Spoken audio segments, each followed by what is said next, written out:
भाजपा नेता नीतीश राणे का मिनी पाकिस्तान बयान, कांग्रेस और विपक्ष का हमला, राणे की सफाई।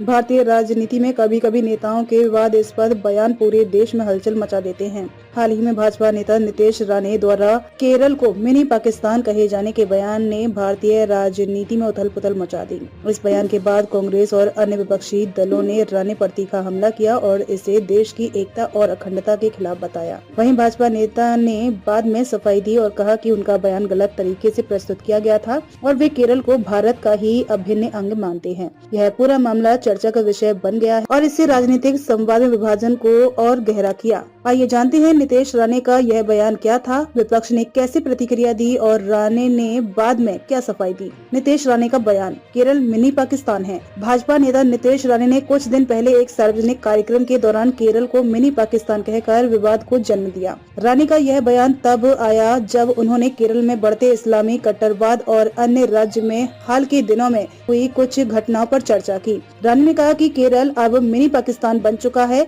वहाँ पर पाकिस्तान की तरह आतंकवादी गतिविधियों का समर्थन किया जाता है और यह एक गंभीर चिंता का विषय है। उनके इस बयान में उन्होंने केरल के हालात और वहाँ के बढ़ते इस्लामी चरमपंथ पर चिंता जताई थी, लेकिन उनके शब्दों में पाकिस्तान और मिनी पाकिस्तान जैसे अत्यधिक आपत्तिजनक और विभाजनकारी शब्दों का प्रयोग किया गया था। विपक्ष का हमला, कांग्रेस और अन्य दलों का विरोध। राणे के इस बयान के बाद से विपक्षी दलों ने न केवल उनका जमकर विरोध किया बल्कि भाजपा को भी कटघरे में खड़ा किया। कांग्रेस और अन्य विपक्षी पार्टियों ने इसे केवल नीतीश राणे का बयान नहीं बल्कि भाजपा के विचारात्मक दृष्टिकोण का एक हिस्सा करार दिया। कांग्रेस ने कहा कि राणे का बयान नफरत फैलाने वाला और देश की एकता को नुकसान पहुंचाने वाला है। पार्टी के प्रवक्ता ने कहा कि यह बयान भारतीय लोकतंत्र और संविधान के खिलाफ है। केरल एक महत्वपूर्ण राज्य है जो भारतीय संघ का अभिन्न हिस्सा है और इस प्रकार के बयान हमारे सामाजिक ताने बाने को कमजोर करते हैं। केरल कांग्रेस के नेता भी राणे के बयान से भड़क गए। केरल के मुख्यमंत्री पिनराई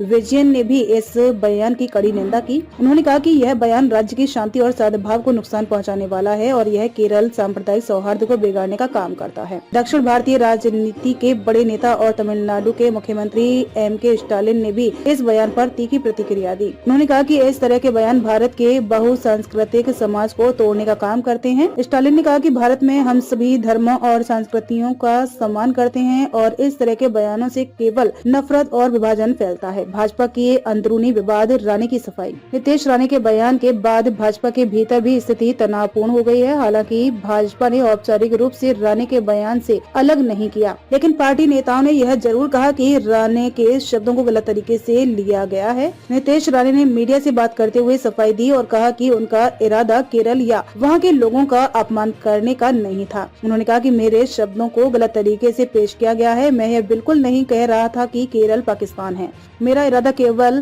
केरल में बढ़ रहे धार्मिक चरमपंथ और कट्टरवाद के खिलाफ था। मैंने जो कहा वह केरल के कुछ हिस्सों में हो रही अव्यवस्था और असहिष्णुता को लेकर था। राणे ने यह भी कहा कि उनका यह बयान केवल एक विशेष समूह के बारे में था और उन्होंने केरल को भारत का अभिन्न हिस्सा बताते हुए कहा, केरल भारत का हिस्सा है और यह हमेशा भारत के साथ रहेगा। मैं देश की एकता और अखंडता का पक्षधर हूँ और कभी भी उस पर सवाल नहीं उठाऊंगा। क्या था राणे का वास्तविक उद्देश्य?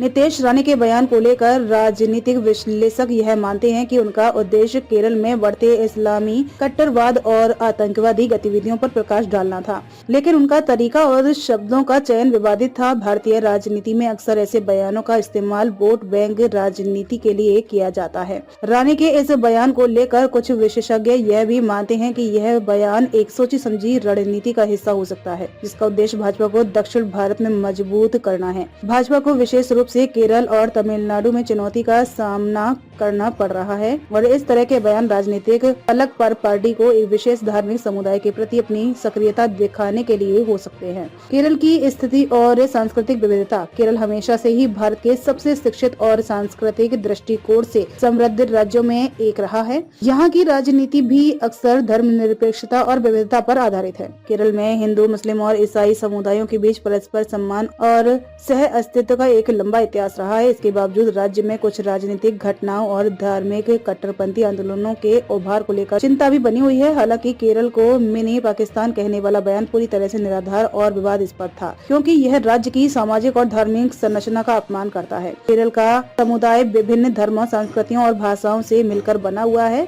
और इस तरह के बयानों से सिर्फ नफरत और अशांति को बढ़ावा मिलता है। नीतीश राणे का केरल मिनी पाकिस्तान वाला बयान भारतीय राजनीति में एक नई बहस को जन्म दे चुका है। कांग्रेस और अन्य विपक्षी दलों ने इसे एक घृणा फैलाने वाला बयान करार दिया है। यह घटना यह दिखाती है कि भारतीय राजनीति में ऐसे बयान कितने खतरनाक हो सकते हैं, जो समाज में मतभेद और नफरत को बढ़ावा देते हैं। भाजपा और अन्य राजनीतिक दलों को इस बात का ध्यान रखना होगा कि उनके नेताओं द्वारा दिए गए बयान देश की एकता और अखंडता को नुकसान न पहुंचाए, क्योंकि भारत की ताकत उसकी विविधता और सांस्कृतिक समृद्धि में है।